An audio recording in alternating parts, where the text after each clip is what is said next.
네, 여러분들 안녕하십니까. 주식 투자 마을입니다. 오늘 방송을 좀 늦게나마 켜보게 되었습니다. 제가 몰골이 좀 안 좋더라도 양해 부탁드리겠고요.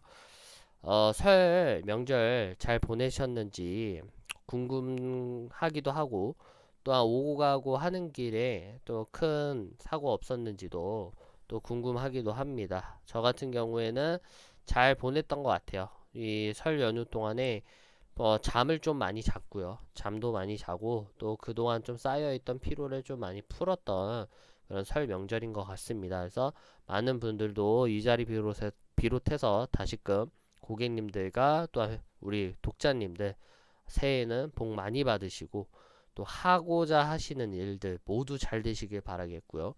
또한 투자하시면서 큰 돈 버시고 많이 많이 저축하시는 그런 한 해 되시길 진심으로 기원하겠습니다. 우선적으로 내일 개장에 앞서서 몇 가지 체크해야 될 리스트들이 좀 있어요. 내일 개장하고 나서 미국 증시가 도대체 어떤 분위기로 흘러갔는지도 모르겠고 어떤 식으로 이 맥락이 이어졌는지 흐름이 지금 끊긴 상황입니다. 연휴 동안에. 그래서 제가 오늘 그 연휴 동안에 어떤 흐름이 나왔는지 좀 살펴보도록 하겠고요. 우선 나스닥 지수와 다우산업 지수를 좀 살펴볼게요. 많이 올랐습니다.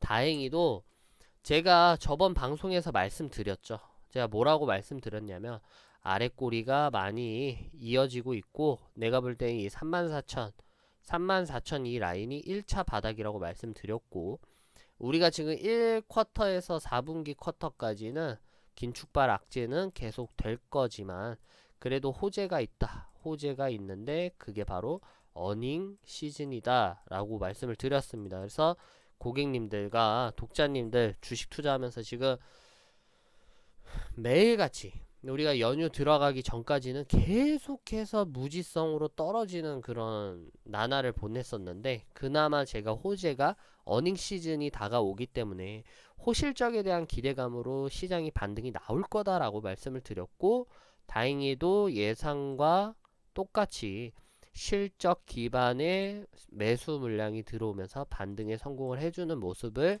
보여주었습니다. 그래서 다우산업지수도 그렇고 나스닥 지수도 지금 연준 의원의 공포스러운 이러한 분위기들을 다소 좀 소화를 시켜낸 모습들을 보여주고 있고요. 지금 현재 시각으로 지수 선물들도 보고 계시면 지금 등락폭이 매우 좋습니다. 지금 해외 선물 같은 경우에도 매수세가 이어지면서 주가 지수에 대한 긍정적인 시그널들을 보여주고 있기 때문에 내일 한국 증시 같은 경우에 상승 출발할 수 있는 가능성이 좀 매우 높아집니다. 또한 내일 기대되는 게 반도체 섹터 그리고 전기차 섹터들에 대한 급등이 기대가 된다. 이 부분에 대해서도 제가 오늘 방송을 통해서 말씀을 드리도록 하겠습니다. 자료를 좀 준비를 해봤어요. 연휴 동안 미국 증시 어떻게 됐는지 빨리빨리 살펴볼게요. 일단 시티은행에서 투자 의견을 상향을 조정을 했습니다. 넷플릭스와 스포티파이 각각 11점과 13%대까지 급등하는 모습을 보여주었다. 그래서 이러한 분위기들이 사실상 매우 좋은 신호들을 보여주고 있는 것 같아요. 제가 보여드리겠습니다. 차트를 좀 보여드리면 오늘은 아마 제가 이거를 죄송하지만 편집을 못하고 올릴 것 같아요. 아무래도 내일 또 개장 준비하고 자료를 또 준비를 해서 대신 방송을 좀 빨리 마무리하는 선으로 할게요. 넷플릭스를 보여드리려 했는데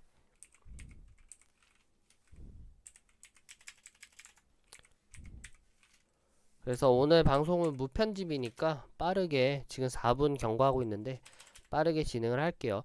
시티은행의 주가 상향 조정으로 인해서 그동안 하락폭이 이어졌던 인터넷 플랫폼들 이런 미디어 관련 종목들도 바닥선에서부터 반등이 빨리 이어지고 있다라는 점 좀 보시면 될 것 같고 크리디트 스위스가 전기차 제조사에 대한 의견을 상향 조정했다. 지금 은행권에서 지금 모두 종목들을 상향 조정을 해주고 있어요. 해주고 있고 비중을 확대를 해주고 있다라는 건 지금의 하락폭, 연준의 FED에 대한 금리 인상에 따른 하락폭이 너무 과도하다라고 표현을 좀 해석을 하시면 될 것 같고 이로 인해서 테슬라라든지 이러한 전기차 플랫폼들이 올라주었고, 또한 큰 폭으로 오름세가 지속되다 보니까 다우지수랑 나스닥 지수가 좀 상승을 했던 것으로 보여집니다. 그래서 리비안과 루시드 주가도 15%, 8% 이상씩 올라갔다라는 것도 긍정적으로 보여지고요. 이번 주에 우리가 주목해야 될 게 알파벳, 그리고 아마존, 메타 등 주요 기업들의 실적이 이어질 전망이다. 이건 제가 저번에 방송에서도 말씀드렸고, 제가 어닝 시즌이라고 말씀드렸어요. 미국에서부터 어닝 시즌을 진행을 하고 있기 때문에 이러한 부분에서 실적에 대한 호실적 기대감으로 반등이 이어질 거고, 한국 증시도 너무 공포에 휩쓸리지 말라고 했었습니다. 로이홀드 그룹의 짐 폴슨 최고 투자 전략가, 일부 패닉셀링, 공포에 의한 엄청난 투매에 조장하고 감정적인 투자자들을 탈진시키는 것은 조정이 마무리가 되고 시장이 안정화에 들어가는 첫 단계라고 진단했다. 그러니까 지금같이 시장이 대폭 빠졌잖아요. 단기적으로 큰 조정이 들어왔고 급락이 들어왔는데, 이러한 급락에 대한 매물들, 투매들은 제가 방송에서 계속 눈을 말씀드렸다시피 어느 정도 프리미엄이 좀 깨져줘야 돼요. 왜냐면 이 모든 프리미엄들을 다 안고 그 위에다가 웃돈을 주면서까지 비싸게 주식을 사는 사람은 없으니까, 최대한 이 프리미엄이 빠지는 이러한 모든 구조들은 사실 선순환 구조로 봐야 된다라고 말씀을 드렸고, 이러한 부분들이 투자자들을 많이 탈진을 시켰고 조정이 마무리되면서 시장이 이제 점차 안정화에 접어들 거다, 이렇게 설명을 하고 있고요. FS 인베스트먼트의 가이스키 최고 시장 전략가가 증시는 현재 경제 개선, 펀더멘털 개선, 긴축적 통화 공급 사이에서 줄다리기를 하고 있다. 시장의 불안감에 대처할 것이지만 좋은 소식은 경제가 매우 확고한 기반을 갖추고 있다는 것이라고 분석했다. 지금 경제에 대한 회복 속도, 경제에 대한 성장률 또한도 우리가 생각했던 것보다는 계속해서 좋아지고 있다라는 것들이 지금 주목해야 될 점인 것 같고요. 연준의 발언들도 좀 의미심장한 것들이 많이 나왔어요. 라파엘 보스틱 애틀랜타의 연방준비은행 총재들, 이러한 총재들에 대한 발언들을 우리가 집중해서 봐야 된다고 얘기했어요. 뭐 연방준비제도에 대한 이사회에 있는 또 의결권을 갖고 있는 많은 총재들이 많아요. 그리고 그 주마다, 미국에 있는 주마다 그 은행권에서 총재가 많기 때문에 이러한 총재들에 대한 발언들이 시장에 사실상 엄청난 임팩트를 주기 때문에 이러한 총재의 발언을 주목을 해봐야 된다. 그래서 애틀랜타의 총재가 야후 파이낸스와 인터뷰에서 3월 회의에서 50bp 금리를 인상하는 안은 자신이 선호하는 조치가 아니라고 말했다.